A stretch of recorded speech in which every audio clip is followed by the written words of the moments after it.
Attention à la consommation des boissons frélatées, il faut s'en méfier car elles vous consument à petit feu. De fabrication locale ou importée, ces boissons à la consonance vulgaire comme le kuro-kuro vous exposent aux maladies cardiovasculaires.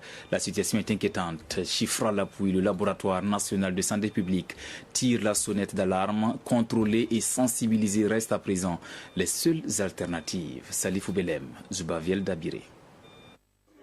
Les alcools frélatés tuent la jeunesse à petit feu. Ils menacent l'avenir du Burkina Faso.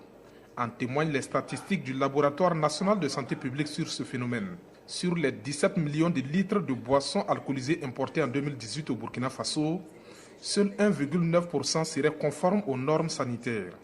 À cela s'ajoute la fabrication locale sans contrôle qui inonde les 3800 débits de boissons répertoriés dans la ville de Ouagadougou. La consommation de ces substances pose donc un problème de santé publique selon les spécialistes. Il faut agir.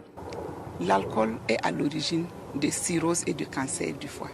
C'est la première cause en Europe, mais c'est la deuxième cause ici également, après les hépatites. L'alcool est à l'origine des maladies neuropsychiatriques. Et pour sauver ces millions de consommateurs, le ministère en charge du commerce se veut solidaire de cette lutte avec ces mesures conservatoires prises en septembre dernier. Aujourd'hui, plus de 1000 barriques de 200 litres, vous pouvez imaginer effectivement, donc en termes donc, de contenu de boissons effectivement été saisies, pas plus qu'il y a quelques jours avec une synergie parfaite avec la douane. Nous avons réussi à mettre la main sur 2 camions contenant 3 600 000 sachets. Je vous dis aujourd'hui que dans les magasins, dans les grosses structures, dans tous les trucs effectivement là, de moins en plus, il existe effectivement de boissons frélatées.